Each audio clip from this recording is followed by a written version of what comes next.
Pertama-tama saya ingin menyampaikan penghargaan dan apresiasi yang tinggi atas kerja keras Polri beserta seluruh jajaran TNI, jajaran pemerintah, dan seluruh komponen masyarakat dalam menangani COVID. Itu dilihat masyarakat, dan itu juga saya lihat dan saya rasakan. Kerja keras itu. Dan hasilnya juga sangat signifikan. Sampai hari ini, yang mendorong paling kuat memang adalah dari Polri, telah 440 juta dosis vaksin yang telah disuntikkan kepada masyarakat. Dan hasilnya pandemi COVID mereda. Dan hasilnya ekonomi kita bisa tumbuh 5,44%. Dan hasilnya indeks kepercayaan masyarakat juga menempatkan Polri di puncak teratas pada saat itu. Tetapi begitu ada peristiwa FS,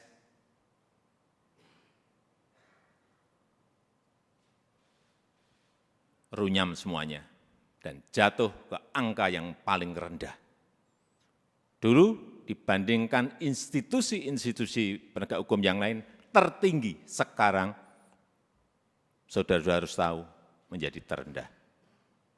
Ini yang harus dikembalikan lagi dengan kerja keras saudara-saudara sekalian. Di November itu masih 80,2, sangat tinggi sekali, bukan tinggi, sangat tinggi sekali. Sekarang kemarin Agustus berada di 54, jatuh, drop sangat rendah sekali. Itulah pekerjaan berat yang saudara-saudara harus kerjakan untuk mengembalikan kepercayaan masyarakat kepada Polri. Di tengah situasi yang juga tidak mendukung saat ini. Kita tahu semua negara sedang sulit, dunia sedang sulit, kita ini menahkodai negara ini juga menghadapi gelombang dan badai dari ekonomi global yang tidak gampang. Perlu saya sampaikan, 66 negara berada pada posisi rentan, 345 juta orang di 82 negara sudah masuk menderita kekurangan pangan akut. Ini yang semua Kapolda, Kapolres, pejabat utama Polri harus tahu. Keadaan situasi seperti ini harus mengerti, sehingga punya sense of crisis yang sama. Hati-hati dengan ini. Hati-hati. Oleh sebab itu saya ingatkan masalah gaya hidup, lifestyle. Jangan sampai dalam situasi yang sulit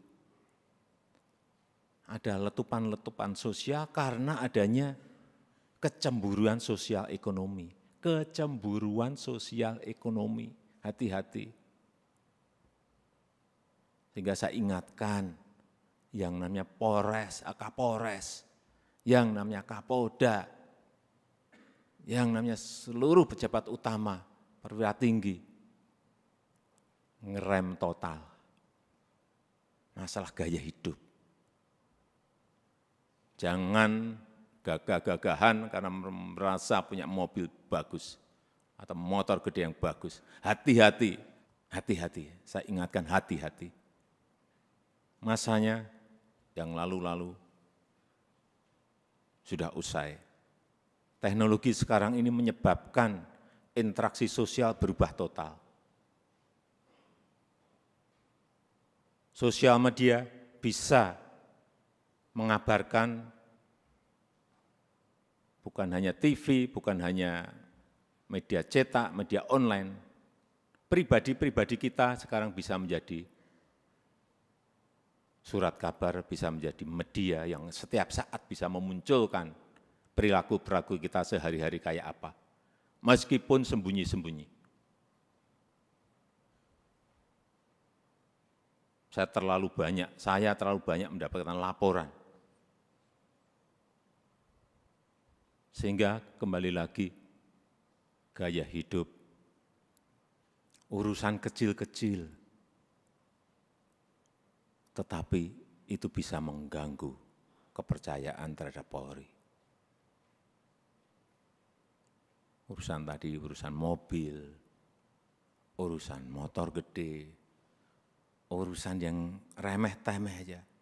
Sepatunya apa, bajunya apa, dilihat masyarakat sekarang ini. Itu yang kita harus mengerti dalam situasi dunia yang penuh dengan keterbukaan. Dan keluhan masyarakat terhadap anggota Polri kita, ini tugas saudara-saudara semuanya. Jadi keluhan masyarakat terhadap Polri 29,7% itu ini sebuah persepsi karena pungli. Tolong ini anggota-anggota semuanya diredam untuk ini. Sewenang-wenang, tolong ini juga diredam pada anggota-anggota. Pendekatan-pendekatan yang represif, jauhi. Mencari-cari kesalahan, nomor yang ketiga 19,2%. Dan yang keempat, hidup mewah yang tadi sudah saya sampaikan.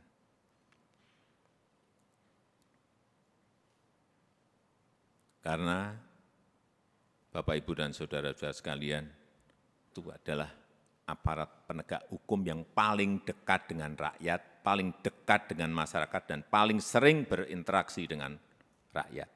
Jadi ingatkan anggota-anggota, selalu di briefing anggota-anggota, seluruh anggota, dan ingatkan untuk hal-hal yang berkaitan dengan pelayanan masyarakat, ingatkan mereka.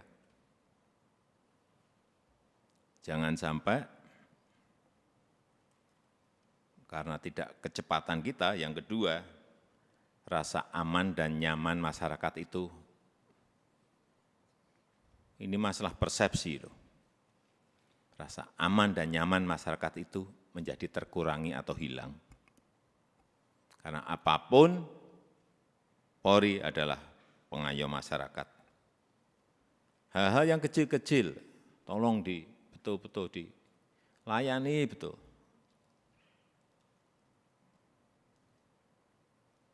Masyarakat kehilangan sesuatu, harus direspon cepat.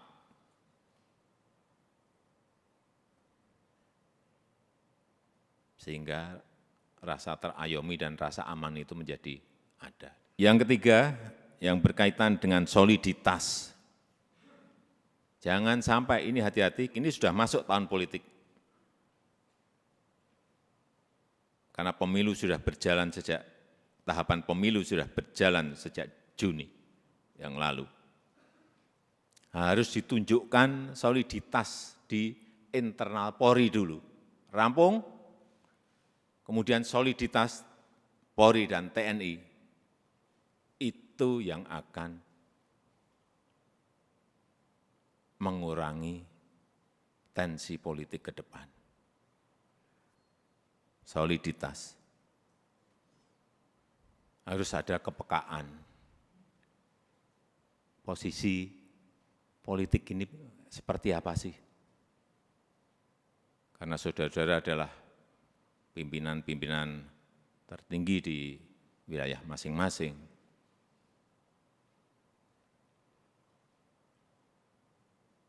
sense of politiknya juga harus ada. Tidak bermain politik, tetapi ngerti masalah politik, karena memang kita akan masuk dalam tahapan tahun politik. Kalau dilihat, kembali lagi, kalau dilihat Polri solid, kemudian bergandengan dengan TNI solid, saya memberikan, bolak-balik saya sampaikan, saya memberikan jaminan stabilitas keamanan kita, stabilitas politik kita pasti akan baik.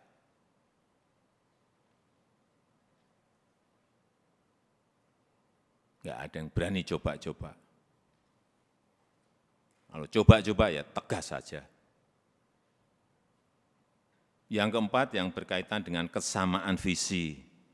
Saya kira yang berkaitan dengan kebijakan organisasi, jangan terkesan kita itu gamang. Sebagai pemimpin-pemimpin di wilayah, baik itu di provinsi, kabupaten, dan kota, jangan gamang, apalagi cari selamat. Yakin sesuai dengan prosedur, yakin sesuai dengan SOP, yakin sesuai dengan undang-undang, lakukan. Visi, presisi, Pak Kapolri, saya minta juga tidak usah jelimet-jelimet, tolong disederhanakan, sehingga yang di bawah itu mengerti apa yang harus dijalankan. Apa sih kalau disederhanakan? Ya tadi yang Kapolri sampaikan tadi. Polri sebagai pelindung, Polri sebagai pengayom, dan Polri sebagai pelayan masyarakat. Intinya akan ke sana. Presisinya itu apa? Jelasin sekali lagi, secara sederhana dan jelas. Sehingga gampang ditangkap visi itu. Yang kelima, yang berkaitan dengan penegakan hukum. Jangan sampai pemerintah dianggap lemah. Jangan sampai juga Polri dianggap lemah.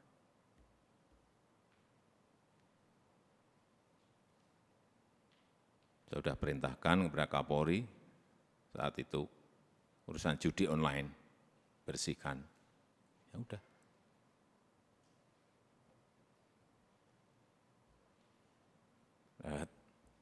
Saya enggak usah bicara banyak.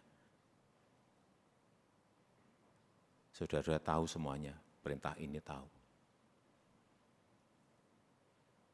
Dan penegakan hukum untuk yang berkaitan dengan narkoba. Ini yang akan nanti bisa mengangkat kembali kepercayaan masyarakat terhadap Polri. Dan kalau ada sebuah peristiwa, itu segera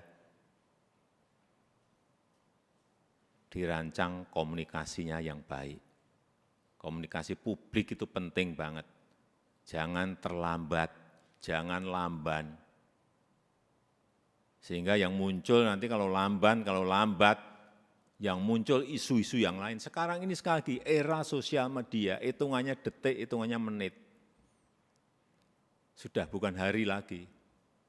Begitu ada sebuah peristiwa kecil, dan saudara-saudara menganggap ini kecil, sehingga tidak ditangani, dikomunikasikan dengan baik, dengan kecepatan, membesar menjadi sulit untuk kemudian diselesaikan lagi. Ini tidak berada pada posisi yang normal.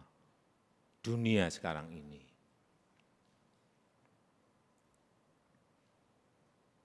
Sehingga gampang sensitif dan gampang tersulut. Untuk menumbuhkan optimisme harus menciptakan hal-hal yang baik, dikontra dengan itu. Kontra dengan prestasi-prestasi, kontra dengan komunikasi yang baik.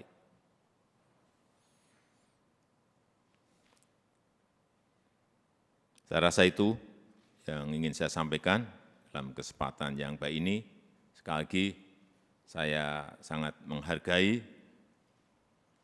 kerja keras saudara-saudara sekalian dalam penanganan COVID yang lalu, dan kita harapkan dengan kekompakan, dengan kesolidan di Polri, di internal Polri, kemudian bergandengan dengan TNI, saya percaya apa yang tadi saya sampaikan bisa kita lakukan dengan baik.